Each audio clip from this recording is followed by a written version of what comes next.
Hey YouTubers, thanks for joining me here at Random Chemistry. In this video I'm going to give you an introduction on how to convert from molecules to moles to grams and vice versa. Before we get started, I want to explain what's on my board. So this right here is called the molar map or the map strategy. It's got a couple of different names.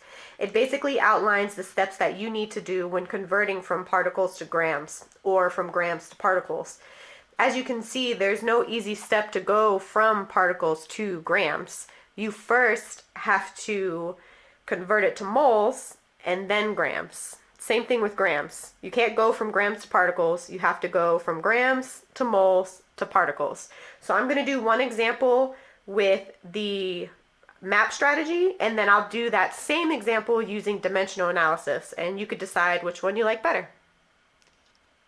How many molecules of CO2 are in 27.6 grams of CO2? So this is asking you to go from grams to molecules or particles. I'm going to use those words interchangeably. So using our tiny map over here, we know we have to go from grams to moles to particles. So to go from gram to moles, I need to divide by the molar mass. So my very first step is to find the molar mass of CO2. And if you're not familiar with finding molar masses, you can check out my video. So we're going to take 27.6 grams of CO2. And according to my map, I'm going to divide it.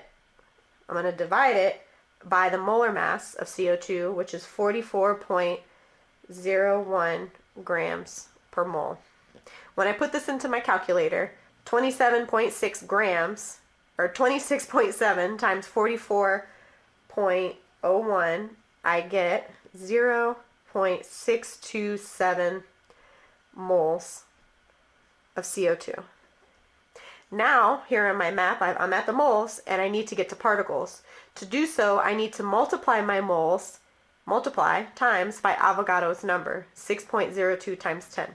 So I take my moles, which is 0.027 moles of CO2, and I multiply it by Avogadro's number, 6.02 times 10 to the 23rd. And when I put that in my calculator, I get 3.77 times 10 to the 23rd particles.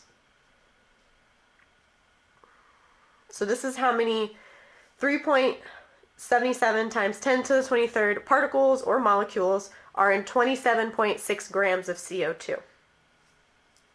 So this is one way to solve this question by using the map strategy. I'm going to show you how to use dimensional analysis, which in my opinion is far easier. So here's the same question. How many molecules of CO2 are in 27.6 grams of CO2? With dimensional analysis, you always start with what you're given.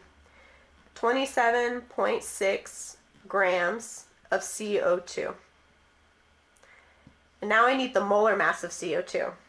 So we already said the molar mass is 44.01 grams per mole. If I have grams on top, I need the grams to be on bottom.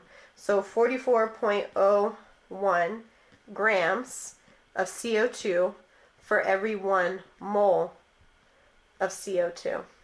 So my grams cancel, and now I have moles up here. And now I use Avogadro's number as a conversion factor. So if I have moles on top, I need moles on bottom. So for every 1 mole of CO2, there's 6.02 times 10 to the 23rd particles of CO2.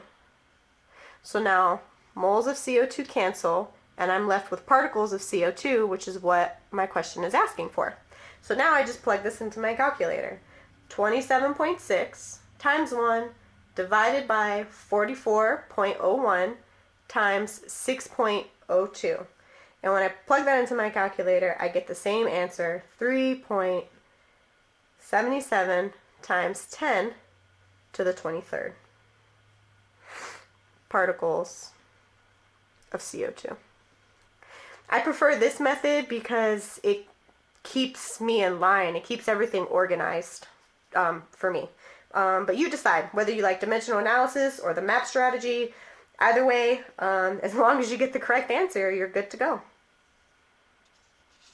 Alright, YouTubers, thank you so much for joining me during this video with Random Chemistry. Please comment, like, subscribe. I really want to hear from you. If there's any material that you specifically want me to cover, if you have any questions, please leave me a comment. Thank you again for joining me, and we'll see you next time on Random Chemistry.